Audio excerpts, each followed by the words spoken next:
This video is brought to you by Babbel. Get up to 55% off your subscription at babbel.com/Dan and stay tuned after this video for more info. Hello everybody and welcome to yet another look at the week ahead on broadcast, on streaming, and in theaters. Full disclosure here, I'm going to be doing some traveling coming up, so I'm filming this video several days ahead of when it's going to be uploaded. So there's always the outside chance that something here gets moved or something gets added. So if there is a change like that, just bear with me. I'll update it in an upcoming video, but sometimes you just got to bank stuff before you leave town. So having said that, let's look at the week upcoming, and we will start with Monday, tomorrow, the 18th of September, which sees Neighbours, a new chapter debuting on Freevee, which I believe was formerly IMDb TV. It's an ad-supported streaming platform that's run by Amazon. The Aussie soap opera is back after having ended production all the way back in last year. It has an all-new home, though, and it reunites a cast that I know none of because I've never seen an episode of this. However, it does seem to be an institution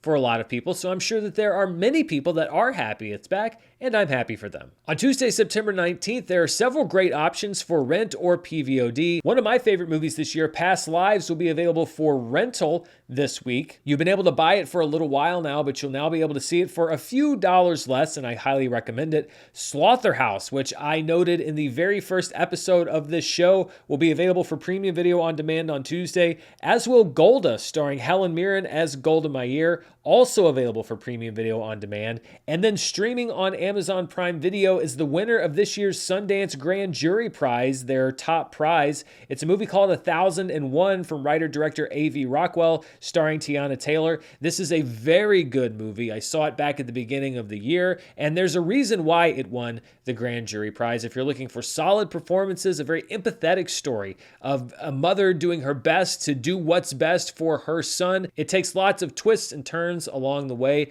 I highly recommend 1001, and you can now stream it for free if you have Amazon Prime Video. On Wednesday, September 20th, New Amsterdam Season 5 makes its way to Netflix. New Amsterdam is an NBC medical drama that wrapped up on NBC earlier this year, and the final season is now heading to streaming. This is a massively popular streaming show, so it's very possible that you're going to see New Amsterdam in the very near future on streaming charts with Dan, and it's also very possible that more people see New Amsterdam on Netflix than watched it on NBC when it originally aired. Murrell Murders, a Southern Scandal, returns for a second season. It's the true crime series about Alex Murdaugh, who was convicted of murdering his wife and son last year. Season 1 came out a little over a week before the guilty verdict came in the trial. That first season was really kind of rushed out to capitalize on the attention surrounding the Murdaugh trial. You know, true crime is kind of a weird genre for me. Sometimes I'm really into it. Sometimes it feels a little icky. This one feels a little icky, but you know, it is a very complex, convoluted case. So if you're looking for more about the Murdaugh trial, you have a second season of Southern Scandal. Making its debut on Wednesday on FX is American Horror Story Delicate, the 12th season of American Horror Story. Its first few episodes will be dropping over the next few weeks, but production was halted on this series due to the SAG-AFTRA strike. So don't expect a full run for this season because there's a lot left to film, which means there's going to be an even bigger delay as far as it actually getting released. Emma Roberts, Kim Kardashian, and Cara Delevingne are among the ensemble cast, which give off a very Rosemary's Baby vibe from the trailers. I watched the first 2 seasons of American Horror Story, and then I fell off during the Kathy Bates Witch season. I've heard that there have been some great seasons afterward. I just haven't watched them myself. On Disney Plus on Wednesday is Marvel Assembled Secret Invasion. So if you wanted to know even more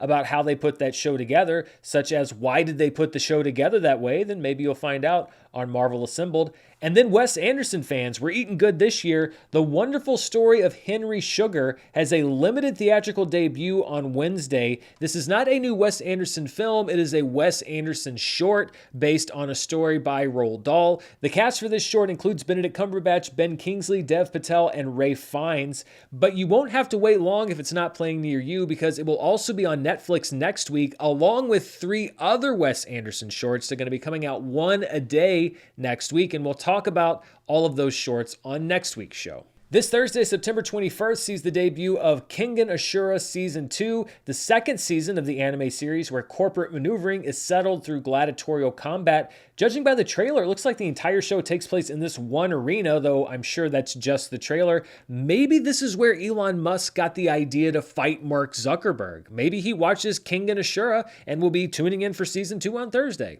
But of course not, right? I mean, he's got way more important things to do, right? Also debuting on Netflix this Thursday is Sex Education Season 4. The popular series comes to a close after an award-winning run. I have not watched this show, but I've heard good things. I mean, Asa Butterfield is 26 years old, so it's probably a good time to wrap things up. I mean, surely at his age, how much could he have left to learn? Although, I don't know, thinking back, yeah, maybe he does have a lot left to learn. This Friday, September 22nd, we have the fourth installment in a franchise that's all about bringing things back. First, it was about bringing back 80s and 90s action stars, which then transitioned into bringing back action stars from the 2000s. And now it's bringing back the naming convention of putting a number in the title of your movie, because Expendables 4, or Expend4bles, will be opening nationwide this upcoming weekend. I actually kind of prefer the French pronunciation, Expend4bles. Expend4bles is R-rated after 2014's Expendables 3 went down to a PG-13. This series has been going on for almost 14 years. It's been almost 10 years since the last Expendables movie, which means the Expendables practically has its own Expendables by this point. Sylvester Stallone, Jason Statham, and Dolph Lundgren are among those returning. 50 Cent, Megan Fox, Andy Garcia, Tony Jaa, and Iko Uwais join the cast. Barbie dominated the second part of the summer box office, but one thing it did not get a chance to dominate was IMAX screens, because Oppenheimer contractually had all the IMAX screens. Well, Barbie is coming back for vengeance, because this weekend, upcoming on Friday the 22nd, Barbie the IMAX experience will be in IMAX theaters nationwide for 1 week with new post-credits footage that has never been seen before. And really, at this point, why not? This release could somehow lose the studio $200 million, and they would still come out ahead on Barbie. So if you wanted to see Barbie in IMAX, but that pesky Cillian Murphy and his big old face was taking up the screen, well, now you can see Margot Robbie in all of her Barbie glory. I'm super excited about this one. The latest John Carney film, Flora and Son, is hitting limited release on Friday. His last movie, Sing Street, is one of my favorite movies of all time. This one, of course, involves music as a single mom tries to learn guitar in order to bond with her son. It looks like this movie is full of heart, romance, original music, everything that John Carney does well. If it doesn't play near you this upcoming Friday, you can catch it on Apple TV Plus on the 29th. Opening in limited release is a horror film called It Lives Inside, about a high school girl of Indian heritage who tries to hide her cultural roots, but then must embrace them when a demon possesses someone she cares about. Reviews have been somewhat positive, but really it's just because we're getting into spooky season and I love to talk about spooky movies, so this one will be in limited release. But one that you can perhaps catch at home is a movie that I think would have a lot of buzz if it was coming out theatrically. It's just gotten lost in the shuffle with everything that comes out on streaming. It's called No One Will Save You, and it's one of my favorite trailers that I've seen in a while. I may not have known this movie existed if I didn't do this show. It's written and directed by Brian Duffield, who also wrote The Babysitter, Underwater, and Love and Monsters. Caitlin Dever is alone in the house when something breaks in. I thought it was 4 different things watching the trailer, and I still don't entirely know what this movie is about, but it looks really good. It may not be, but it looks really good, and I really do think if this were theatrically released, it could be a sleeper hit. Premiering on Shudder this Friday is The Angry Black Girl and Her Monster, a modern take on Frankenstein. It's about a girl whose brother is killed and her attempts to bring him back, which result in unintended consequences. This movie had a brief theatrical run in the summer and was available for premium video on demand. It is now making its streaming debut on Shudder. Also debuting this Friday is The Continental on Peacock. It's from the world of John Wick, and it's a miniseries about a young Winston, who's Ian McShane's character in the movie world, and how he takes over management of the Continental Hotel, which is a haven for assassins everywhere.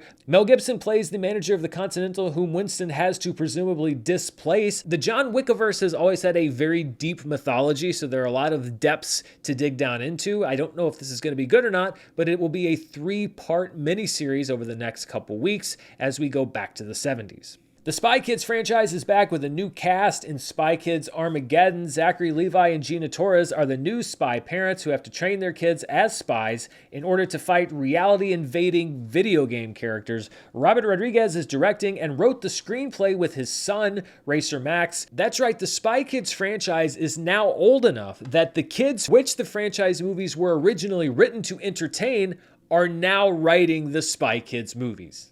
That's pretty crazy. Also debuting Friday on Netflix is Love is Blind Season 5. The first 4 episodes are dropping, and the rest will roll out over the next few weeks. I watched a couple episodes of Season 1 of this show. I guess I get the novelty, but it didn't really grab me. A lot of people love this show, though, and it is constantly a watch time grabber for Netflix, so that new season will be coming up on Friday. Also coming up on Friday, Cassandra, which just did a limited run this past weekend, will be hitting Amazon Prime Video, and Guy Ritchie's The Covenant, which came out wide theatrically earlier this year, will also be on Amazon Prime Video. This Saturday, September the 23rd, a Studio Ghibli film will be making its return to the big screen. Howl's Moving Castle will be returning to theaters as part of Studio Ghibli Fest. This was Hayao Miyazaki's next film after Spirited Away, and often cited as one of the studio's best. I know the sub versus dub debate is always flying around, but if you do choose to see it dubbed, the cast is pretty strong. It includes Christian Bale, Billy Crystal, Lauren Bacall, and Emily Mortimer. Also making its debut on Netflix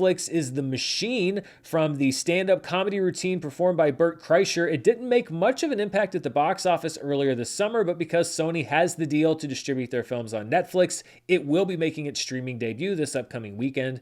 And then on Sunday, September 24th, is the debut of the new TV show Krapopolis, which is created by Dan Harmon, the co-creator of Rick and Morty and Channel 101. The show's set in ancient Greece at the dawn of civilization, with a voice cast that includes Richard Ayoade, Matt Berry, and Hannah Waddingham. Krapopolis has already been picked up for a Season 2 and Season 3, although the studios have been showing over and over again that those pickups don't really mean much, so if you do want to watch Krapopolis to see more, I don't know, maybe you should. Who knows? You can't really trust the studios these days.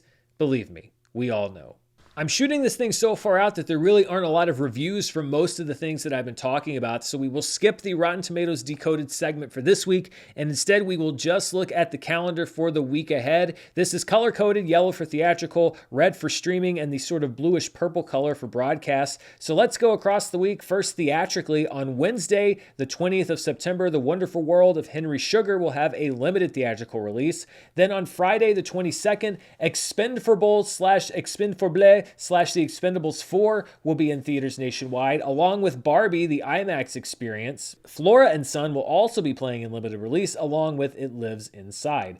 And on Saturday and Sunday, if you want to see Howl's Moving Castle on the big screen, you can, as part of Studio Ghibli Fest. Going to streaming for the next week, on Monday, the 18th of September, Neighbours, a new chapter debuts on Freevee. On Tuesday, the 19th, you can rent Past Lives on various streaming platforms. You can also get Slaughterhouse and Golda via PVOD, and 1001 begins streaming on Amazon Prime Video. On Wednesday, the 20th, New Amsterdam Season 5 debuts on Netflix, along with Murdaugh Murders Season 2, and Marvel Assembled Secret Invasion debuts on Disney+. Then on Thursday, Kengan Ashura Season 2 debuts on Netflix alongside Sex Education Season 4. A busy weekend on streaming. On the 22nd of September, Friday, No One Will Save You debuts on Hulu, The Angry Black Girl and Her Monster debuts on Shudder, the limited series The Continental debuts on Peacock, Spy Kids Armageddon debuts on Netflix along with Love is Blind Season 5, and Cassandra makes its debut on Amazon Prime Video along with Guy Ritchie's The Covenant. Then on Saturday, the 23rd of September, The Machine hits Netflix for the first time since theaters. Finally, on broadcast, just a couple of things to note this week. On Wednesday, the 20th, the debut of American Horror Story Delicate hits FX. And then on Sunday, September 24th, Dan Harmon's new series Krapopolis makes its debut on Fox. As I've been mentioning, I'm also very aware that many of these projects fall under the WGA and SAG-AFTRA strike rules and that they are technically struck projects. I support those strikes and I support those that are on the picket lines. And 5% of my advertising revenue for the duration of the strike will be split between two different organizations, the Entertainment Community Fund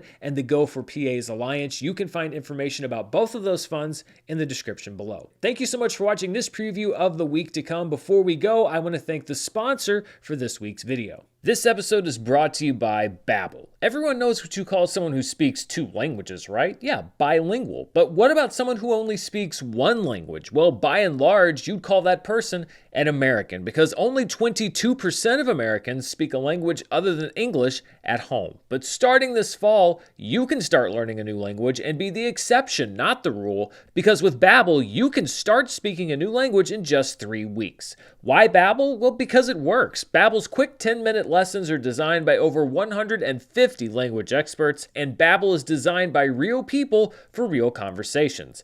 I've been brushing up on my Spanish, and getting back into the swing of things that I learned so many years ago is as easy as uno, dos. That's the sound you hear on Babbel when you get something right. With over 10 million subscriptions sold, Babbel is real language learning for real conversations, and their advanced speech recognition is like having your own personal language coach to help improve your pronunciation and get you prepped and confident for real-world conversations. Here's a special limited-time deal for our watchers and listeners to get you started right now. Get 55% off your Babbel subscription, but only for people watching the show at babbel.com/Dan. That's 55% off at babbel.com/Dan. That's spelled BABBEL.com/Dan. Rules and restrictions may apply. Thanks to Babbel for sponsoring this week's video, and thank you for watching. Be sure to stay tuned right here for more movie news, reviews, box office, and more. Until next time, stay safe, and I'll see you then. Bye.